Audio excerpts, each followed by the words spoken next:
It's about the options. Options क्या है? Options gives you a right, not an obligation. जो option writer है उसके ऊपर ऑब्लिगेशन है। ऑप्शन राइटर का अनलिमिटेड रिस्क होता है। There is unlimited risk with the option writer और ऑप्शन सेलर, ठीक है। सो ऑप्शन बायर एक चीज है, राइटर दूसरी चीज है। Buyer is like a customer. So options are of two types and buyer जो है वो प्रीमियम पे करता है। लेट्स से पर्सन ए ने ऑप्शन खरीदनी है तो वो प्रीमियम पे करेगा किसको? राइटर। एंड ये नॉन रिफंडेबल होता है। एंड जो कोई भी रिस्क होगा वो किसके ऊपर होगा? That will be with the option writer. And options जो होती हैं वो दो ऑप्शंस होती हैं, call option and put option. Long call, long put. Long का मतलब क्या है कि बाइंग पोजीशन अटेन करनी है हमने, we are to attain the buying position. Long का मतलब सिर्फ इतना ही होता है that we are to attain the buying position. And call option क्या देती है? That gives you right to buy, that gives you right to buy. And put option gives you right to sell. And कौन से rate के ऊपर buy and sell? At the strike price. मैं आपको एक एग्जांपल देता हूं, आपको सभी चीजें क्लियर हो जाएंगी। अभी ये छोड़ दो अमेरिकन यूरोपियन, आपको एग्जांपल देता हूं। लेट्स एज्यूम द केस कि एक सिक्योरिटी है एबीसी कंपनी की एंड उसका मार्केट प्राइस चल रहा है अभी 100 रुपीज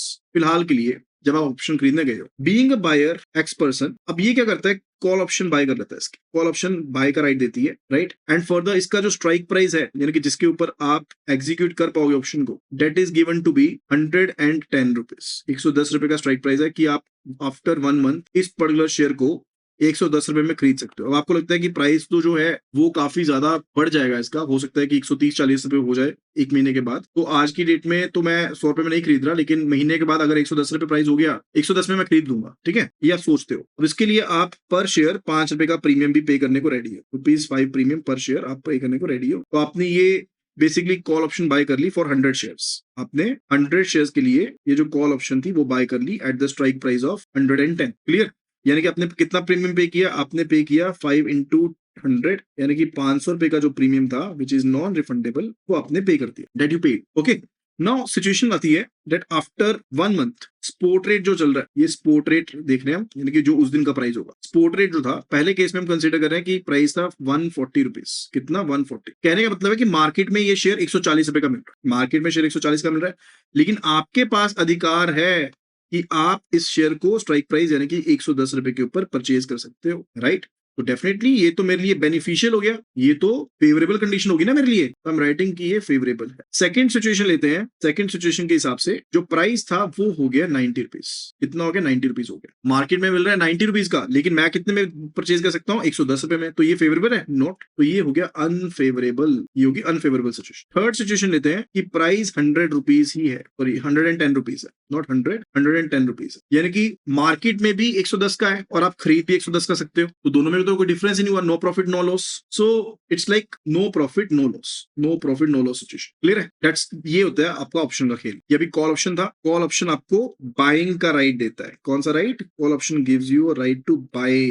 अगर पुट ऑप्शन होता तो अलग सीन होता। क्लियर? तो हमने ये देखना होता है कि स्ट्राइक प्राइस को मैच करना होता है किसके साथ? आज के स्पोर्ट रेट के साथ। तो एक साइड पर आप देखते हो स्ट्राइक प्राइस, दूसरी साइड पर आप देखते हो स्पोर्ट रेट। अब उसके हिसाब से आपके पास जो अधिकार अवेलेबल है बेचने या खरीदने का, उसके हिसाब से we try to basically take it, getting it, उसके हिसाब से we look into it. So ये फंडा होता है। This is the funda related to it. And जब आप इस चीज को देखते हो, when we basically look at it, तो अब आपको पता लगेगा कौन सी चीज फेवरेबल है, कौन सी अनफेवरेबल है, कौन सा प्रॉफिट लॉस होगा नहीं होगा उसके बारे में। सो फेवरेबल है तो we say it to be in the money, फिर हम क्या कहते हैं उसको? इन द मनी कहते हैं। अगर अनफेवरेबल है उसको कहते हैं OTM, out of money. And if no profit no loss we say to be ATM, at the money। Basically हम इसको नेमिंग करते हैं, we name it। ITM यानी कि फेवरेबल, OTM यानी कि नॉट फेवरेबल, ATM यानी कि no profit no loss situation. ठीक है? सो ये आपके पास पॉइंट है। तो ये जो एट द मनी वाला पॉइंट है ना, that is break even point kind of. And जब भी हमने ITM, OTM, ATM को कंसीडर करना होता है, we don't consider the premium. ठीक है? ये 3 स्टेटस के लिए ना, इनके लिए डोंट कंसीडर द प्रीमियम, उसके लिए हम प्रीमियम जो है वो कंसीडर नहीं करते। We don't consider the premium, right? ठीक है? Further after that, it's about the American option and European option. अब इंडिया में जो चलती है ना, that's the European option. American option के केस में क्या होता है कि जैसे मान लो कि मैच्योरिटी है 28 ऑफ अगस्त की, तो आप 28 अगस्त को भी इसको एग्जीक्यूट कर सकते हो, उससे पहले भी चाहो तो उससे पहले भी एग्जीक्यूट कर सकते हो। लेकिन यूरोपियन ऑप्शन के अकॉर्डिंग अगर 28 अगस्त की एक्सपायरी है ना, तो आप सिर्फ 28 अगस्त को ही इसको एक्सरसाइज कर पाओ। तो इंडिया में चलती है European option, American option India में नहीं चलता। Further it's about the moneyness. मैंने आपको ऑलरेडी बताया, अगर तो फेवरेबल है, सिंपल सा funda, not like in the money, और मैं ये चीजें नहीं देखता। I just look into the fact कि अगर तो फेवरेबल है तो फिर है इन द मनी, अगर बेसिकली इक्वल है strike price is equal to the current market price, तब आपके पास एट द मनी है, एंड इफ नॉट फेवरेबल और unfavourable then it is out of the money, तो it is ITM, ATM and OTM. Clear? इसके हिसाब से calculations we do. Further it's about the intrinsic value, कि intrinsic value क्या होती है, व्हाट इज इंट्रिंसिक वैल्यू। देखो ऑप्शन प्रीमियम के दो कंपोनेंट होते हैं, एक होती है इंट्रिंसिक वैल्यू, लाइक जब हम ऑप्शन प्रीमियम की बात करते हैं ना, जो प्रीमियम पे करते हैं, इसके दो कंपोनेंट है, one it is intrinsic value plus second होती है टाइम वैल्यू, एंड जो इंट्रिंसिक वैल्यू है that can never be equal to zero. And moneyness के केस में as I told you we don't consider the premium, profitability considers the premium, profitability के case में हम premium को consider करते हैं but not in the case of the moneyness. And the next one it's about option Greeks. देखो Greeks basically बताते हैं कि ऑप्शन प्रीमियम अलग अलग फैक्टर्स के चेंज होने पर कितना सेंसिटिव है। तो टोटल 5 ग्रीक है हमारे पास, डेल्टा,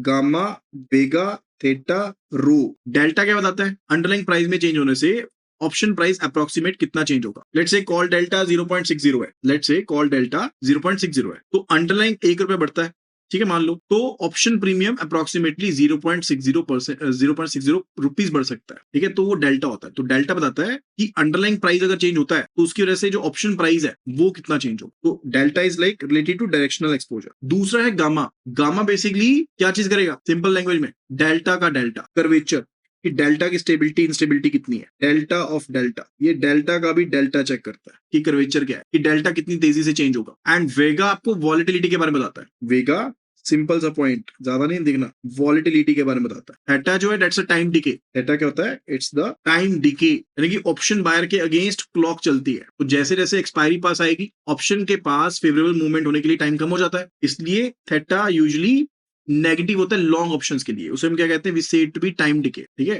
थीटा यूजुअली नेगेटिव होता है लॉन्ग ऑप्शंस के लिए। एंड रो जो होता है that measures the interest rate sensitivity, ये इंटरेस्ट रेट सेंसिटिविटी के बारे में बताता है रो। क्लियर? इंटरेस्ट रेट चेंज होने पर ऑप्शन की वैल्यू की क्या सेंसिटिविटी होगी उसके बारे में बताता है।